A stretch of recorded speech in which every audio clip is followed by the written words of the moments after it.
계란으로 바위를 깬 거예요, 우리가. 왜냐하면 2004년도에 북한인권 특별보고관이 임명이 됐어요. 우리는 거기까지 한다고 그랬거든요. 근데 이미 우리는 그걸 깬 거예요. 성공을 한 거예요.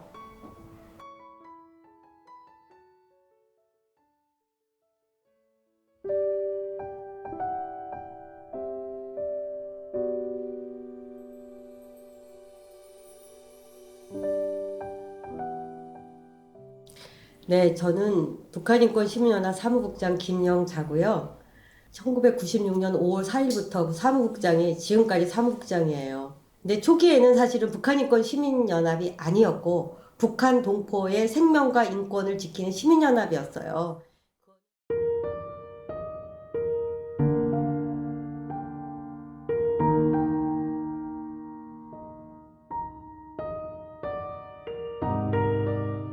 96년 5월 4일에 우리가 창립을 했고 그때 95명이 모였어요. 근데 거기에는 탈북자도 있었고 언론인도 있었고 지식인도 있었고 보통 시민들도 있었어요. 그렇게 모였는데 특이했던 건 공무원들이 많이 모였다는 거야. 그러니까 그런 거를 해야지 된다라는 생각들을 어느 정도 선에서는 있었던 것 같아. 그렇게 많이 모였다는 거는. 그 종로 3가인가 거기에 있는 그 종로교회에서 성당에서 했어요. 그래서 우리가 이렇게 정치범 수용소에서 벌어진 일들을 증언을 받자. 그래서 이제 탈북민들 중에 정치범 수용소에 있던 사람들이 94년부터 오기 시작을 했고 우리가 개간지 생명과 인권이라는 책을 발간을 해요. 그걸 국문, 영문, 일문 세 가지를 만들어서 국문은 한국에서 배포를 하고 영문은 첨부를 만들어 가지고 국제사회에다 뿌리는 거죠. 그리고 일문은 일본에서 소화를 하고 그렇게 해서 96년 9월부터 사실은 그 개간지를 만들어서 우리가 그 배포를 시작을 했죠. 증언들을 받아서 이 책에 수록하고 전문가들이 또 논문을 쓰고 한 거를 여기에 다 모아서 국제사회에다 꾸준히 알리기 시작해서 이게 가을로부터 시작이 됐으니까 쭉 1년에 4권씩 꼬박꼬박 내서 국제사회에 알렸어요. 그게 결실을 맺어가지고 사실 지금까지 오게 된 거예요. 이게 굉장히 큰 역할을 했어요.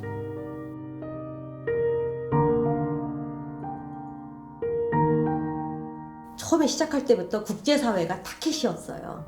국제사회에 일단 북한 인권 정치범 수용소가 있다는 걸 국제사회에 알리면 그게 다시 거꾸로 한국에 들어오면 여기서 불이 활활 타오르듯이 우리는 그냥 불씨를 던지고 들어오면 불이 활활 탈 것이다 라고 생각을 하고 사실은 시작을 했고 그게 맞았어요.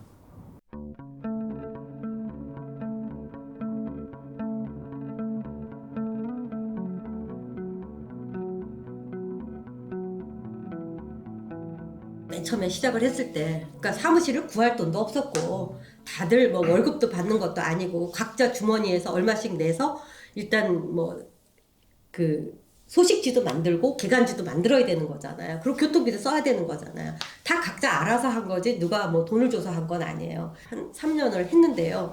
근데 너무너무 힘들었어요, 사실은. 우린 열심히 하는데 외국에서도 국내에서도 아무런 반응이 없어요. 그럼 미쳐버리는 거예요. 그리고 또 하나는 돈도 없어요. 돈까지 없어. 그러니까 이제 지치면서 사람들이 주위에 있던 사람들이 이제 못하겠다 하고 이제 사람들이 손을 놓기 시작할 때 우리 그때 처음 간사인데 걔가 경희대 평화복지대학원을 다니던 학생이었어요. 그 애가 우리 사무실에서 일을 하겠다고 자기가 어디서 돈을 따온 거야. 그래서 자기가 그때 당시 50만 원씩인가 우리가 주는 게 아니고 어디서 주는 걸로 우리 사무실에서 일을 하기 시작을 했고 미국에 NED라는 단체가 있는 재단이 있는데 그분들이 우리가 하는 활동에 좋다고 생각을 하니까 시민연합이 어떤 단체인지 옛날에 어떤 활동을 했는지 그 윤현이라는 그 이사장님은 어떤 분인지 혹시 예전에 군사정권 시절에 잘 먹고 잘 살던 사람들은 아니 여러 가지를 다 스크린을 해요. 그리고 그게 아니라는 게 이제 판명됐을 때 그때 이제 우리가 주겠다. 이제 얼마 많이 주지 않아요. 아주 쬐끔 99년 1월 2월부터 받게 됐고 그 해 12월 1, 2, 3일 날 국제회의를 북한인권 난민문제 국제회의를 서울에서 했죠. 굉장히 크게. 그러니까 첫날 한 600명이 오는 굉장히 성대하게 했죠. 그때 뭐 CNN 뭐 다 와서 찍어가고 그랬습니다.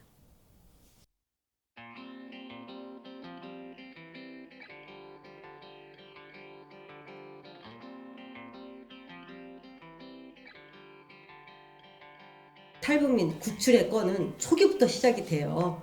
왜냐하면 우리가 96년 5월 4일 날 시작을 했는데 그해 5월 28일 날 블라디보스토크 공항에서 동양인으로 보이는 남자 3명이 위조 여권을 갖고 한국으로 가려다 3명이 잡혔어.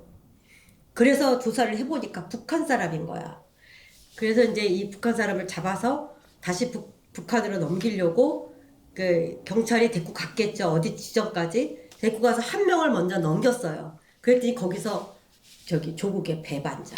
그 자리에서 한 명을 쏴 죽였다는 것이 그 NHK 보도에 나왔고 데리고 간 경찰이 놀래가지고 이 2명을 다시 이제 데리고 러시아 이제 그저 어디다 데리고 갔겠죠. 그래서 우리가 몇몇이 모여가지고 우리가 러시아 대사관을 찾아가자. 그래서 고맙다는 표시를 하자. 러시아에 그 유학 갔다가 거기서 탈출해 온 사람이 있어요. 그 사람은 우리 멤버였거든요. 그 사람이랑 같이 러시아 거기 대사관 가서 고맙다고 인사하고 그 꽃바구니 전해주고 그러고 와서 아, 이 문제도 굉장히 심각하구나. 그럼 우리가 이 일을 해야 되나?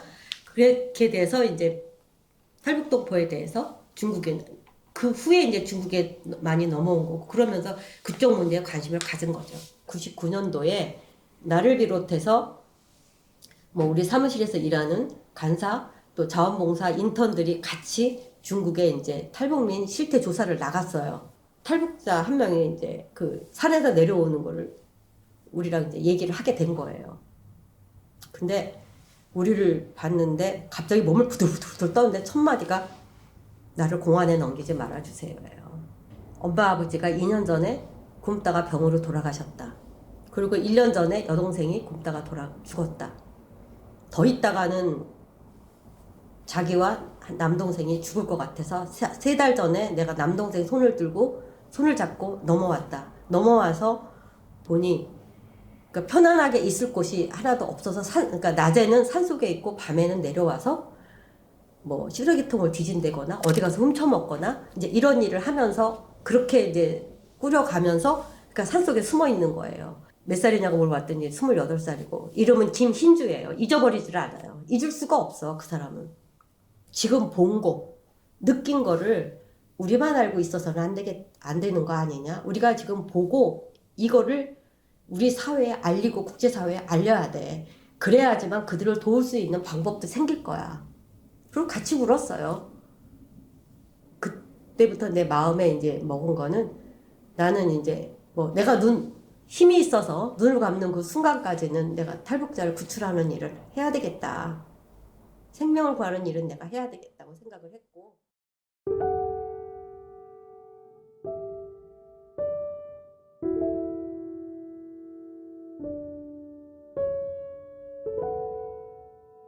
나중에 보니까 국내에 들어온 탈북민들이 그 사회 적응하는 거 힘들어서 엄마하고 애하고 둘이 왔는데 애가 학교를 간 거야. 근데 거기에 보니까 이제 학교에서 준비물 뭐 이런 거 있잖아요. 준비물을 써왔는데 켄트지. 근데 켄트지가 뭔지 몰라.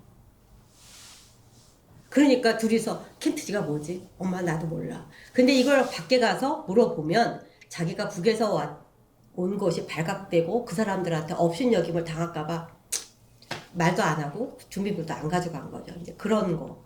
그리고 또 하나는 숙제를 그러니까 북한과 우리가 말이 같죠. 근데 우리가 외래어가 많죠. 그러다 보니까 못 알아듣는 말이 있어요.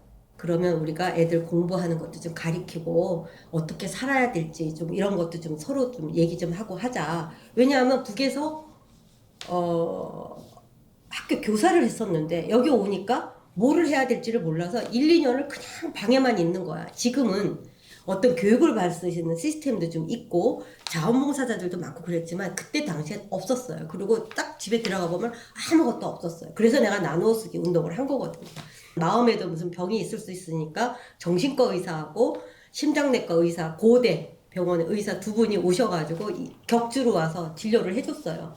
뭐 이걸 왔다 갔다 하다 보니까 내가 지치더라고요. 그러면서 우리 이사 한 분 중에 고려대학교 교수가 한 분이 계셨는데 그분이 자기 문 앞에다가 딱 붙였지. 그 자원봉사자 모집을 한다. 탈북민을 돕는. 그랬더니 그때 이제 몇 명이 모였어요. 커리큘럼이 있는 게 아니야. 애들 모아놓고. 너희들 뭐 배우고 싶어? 심리 상담이요? 아, 그래, 심리 상담. 어떤 분이 좋지? 막 알아봐. 그럼 무료로 해줄 수 있는 분 모셔다가 해. 다음 주는 뭐 듣고 싶니? 탈북자 증언 듣고 싶어요. 그럼 탈북자 누구 오셔서 말씀해 주세요. 뭐 이런 식으로 해가지고 탈북 동포 집에 일단 가가호 방문해서 그 1대1 학습 지도를 그때 시작을 한 거예요.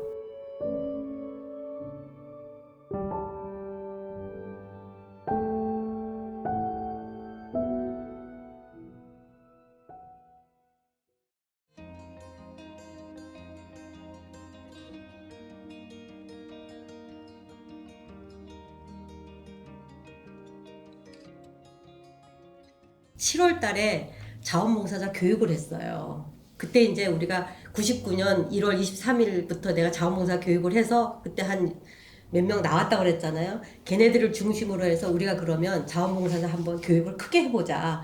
그래서 통일교육원 시설을 이용하면서 거기서 이제 자원봉사자 교육을 한 100명을 놓고 우리가 교육을 했거든요. 그때 이제 많이 배출이 됐어요. 그러면서 또 국제회의하고도 이어지는 거고 99년도 7월 8일에 하나원이 개원이 됐어요. 그러면서 9월 달부터 우리가 하나원을 다니게 됐어요. 그러니까 이게 99년이 전환기야. 그러니까 여러 가지 활동의 전환기가 된 것 같아요. 뭐 자원봉사자 교육도 그래. 그것도 조금 했다가 많이 한 100명 정도 해. 그러니까 이게 뭔가 이제 사회적으로 이걸 해야지 된다라는 생각들이 있어진 것 같아요. 그러면서 이런 걸 바랬던 게 거기서 확 분출이 된 것 같아요. 그러면서 하나원도 9월 달부터 가게 됐고 12월 달에 국제회의가 되니까 국제회의에 자원봉사자들이 80명이나 있었어요. 그러니까 거의 그들이 다 한 거지 우리는 그냥 이거 어떻게 해요? 몰라. 네가 알아서 해. 이럴 정도였으니까 이런 걸 우리가 어떻게 다 해야 되나 했는데 그걸 다 했어요. 중국어 잘하는 친구, 뭐 영어 잘하는 친구, 불어 잘하는 친구 이런 애들이 다 인턴으로 오고 그 하나하나 조직하는 거를 그리고 밑에서 지금 해야 될 일이 엄청 많잖아요. 프린트도 해야 되고 뭐 여러 가지 엄청 많은 일을 그 봉사자들이 다 해준 거예요. 혼연일치가 돼서 했어요. 그 방도 9평 정도 되는 방에서 시작을 했는데 궁뎅이 툭툭툭 부딪혀가면서 조그만 방에서 교육받아 가면서 그렇게 했죠. 우리가 그때 공동주체가 어디였냐 하면 조선일보였어요. 우리가 포스터를 만들 줄을 압니까? 뭐를 하나 만들 줄은 뭐 알아요? 몰라요. 그러면 거기서 다 이제 뭐 디자인도 해주고 거의 2박 3일 하는데 세수를 한 번도 못한 것 같아. 굉장히 성대하게 끝났고 거기에 탈북자들 5명이 나와서 증언을 할 때 그때 동시 통역사가 눈물들을 펑펑 쏟으면서 돌아서서 가면서는 다음부터는 자기네들한테 얘기를 해주면 내가 자원봉사 하겠습니다 라고 해서 그 다음 해부터는 자원봉사 해줘서 우리가 사실 무료로 했어요.